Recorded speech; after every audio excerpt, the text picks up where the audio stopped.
Following the June 2015 OPM data breach, I began working with my good friend and colleague, Congressman Ted Lieu, on a path forward that would protect not just the personal and private information of those who hold security clearances, but what amounts to crown jewels for any foreign intelligence service. My concern deepened as we learned the full extent of the breach.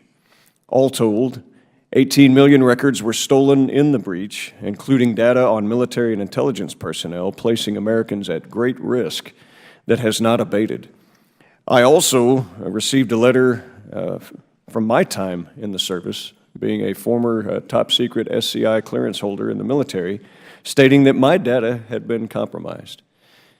For me and my friend, Congressman Ted Lieu, who also received a letter, this is not some academic issue. It should also be noted that the DoD never lost security of such data when it was under their care. It was through pressure, largely from Congress, to save money, make an effort to eliminate a large backlog. Well, we eliminated the backlog by eliminating security. Whatever savings we had has surely been forfeited in that result. Today, we will examine the reform efforts advanced by the 90-day Sustainability and Security Review or PAC, the review by the Performance Accountability Council, or PAC. One of the main points of emphasis I made along with Mr. Lieu was the need for the Department of Defense to own the data for our service members and department civilians, and I'm encouraged that the PAC review will result in this being accomplished.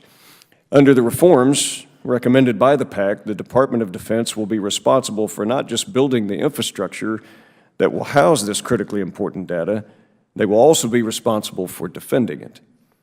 The questions remain, however, that while the DoD has been given the responsibility, will they be given the authority while being placed under a bureau that is placed under a department? This has to be answered. I remain concerned regarding the creation of the new National Background Investigations Bureau, or NBIB. NBIB will ultimately absorb the Federal Investigative Service, which currently is tasked with conducting background investigations for the vast majority of our government.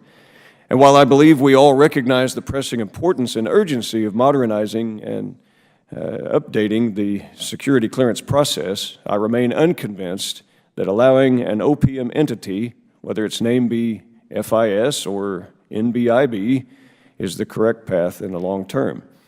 After all, the OPM allowed the worst breach of secure data in our nation's history.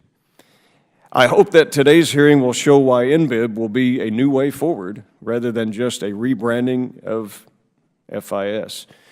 I appreciate the willingness of Acting Director Colbert and other members of the PAC that they have shown in working with me and Congressman Lieu on this issue, and your willingness to give us complete access and answer our questions. My aim in this hearing, as I hope we will hear today with the Chairman's indulgence, is to ensure that the process forward for NBIB is the right path, and that we are not just putting a fresh coat of paint on a house with a bad foundation, a house that our enemies have broken into and stolen everything in it, I might add. I look forward to hearing from our panel of witnesses as we seek to understand the difference between NBIB and its predecessor, as well as the role of the Department of Defense in protecting this vital information. And Mr. Chairman, with that, I yield back.